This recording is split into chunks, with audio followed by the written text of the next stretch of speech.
नमस्कार, मैं हूँ सुकृति रॉय और आप देख रहे हैं वन इंडिया हिंदी।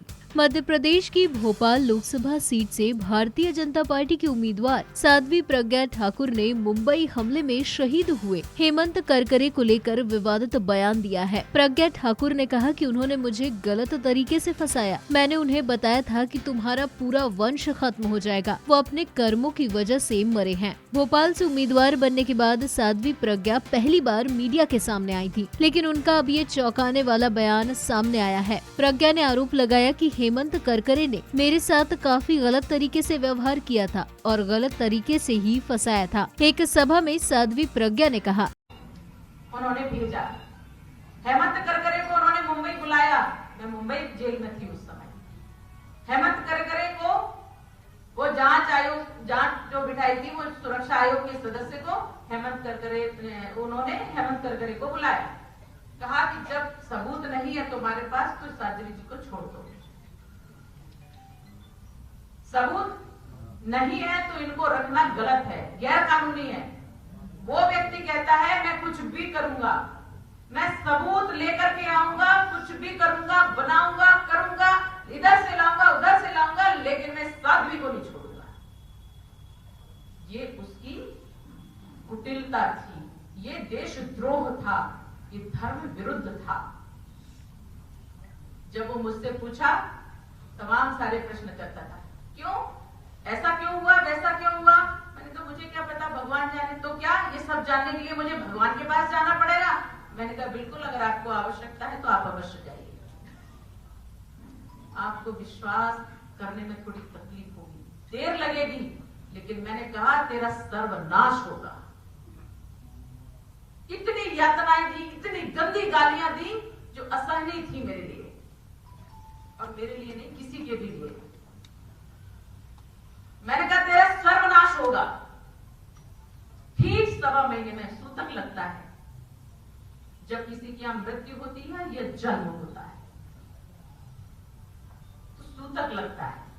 तो जिस दिन मैं गई थी उस दिन इसके सूतक लग गया था, और ठीक 1.25 महीने में जिस दिन इसको आतंकवादियों ने मारा उस दिन सूतक का अंत हो गया। भगवान राम के काल में रावण हुआ, उसका अंत सन्यासियों के द्वारा करवाया गया। भगवान जब हमारा द्वापर युग था, जब कंस हुआ, तो उसका अंत करवाने के लिए पुनः संत आए, जिनको कंस ने जेलों में ठूस रखा था।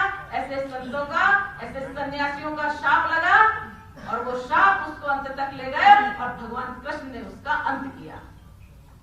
ऐसी ही आसुरी शक्तियां जब यहाँ व्याप्त हो गई, 2008 में जब मैं जेल गई, पूरा दृश्य मुझे समझ में आया। और जब ये धर्म विरुद्ध गया और ये कांग्रेस धर्म विरुद्ध गई, सूत्रधार ये है, इसका समापन हमें करना है। जब 2008 में ये सब षड्यंत्र देश के विरुद्ध रचा गया, सन्यासियों को अंदर डाला गया, निरपराध अंदर डाला गया, उस दिन मैंने कहा इस शासन का अंत हो जाएगा, सर्वनाश हो जाएगा। और आज वो प्रत्यक्ष उदाहरण आपके सामने है। आपको बता दें कि हेमंत करकरे मुंबई में हुए आतंकी हमले में आतंकवादियों की गोलियों का शिकार हुए थे। इसके अलावा जिस केस में साध्वी प्रज्ञा आरोपी थी, उस मालेगांव सीरियल ब्लास्ट की जांच इनके पास ही थी।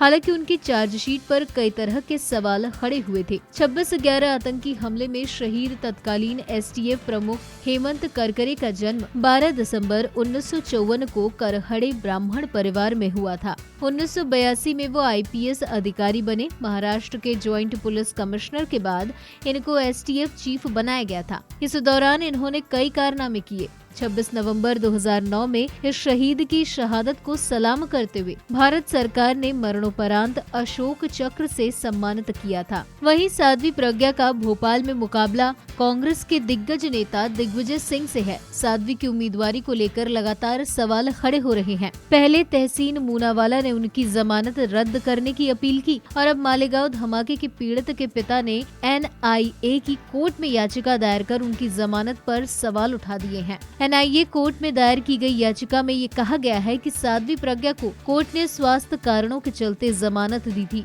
तो ऐसे में वो भोपाल से लोकसभा का चुनाव कैसे लड़ सकती हैं। फिलहाल इस वीडियो में इतना ही। ऐसी ही कई अन्य जानकारियों के लिए बने रहिए हमारे साथ।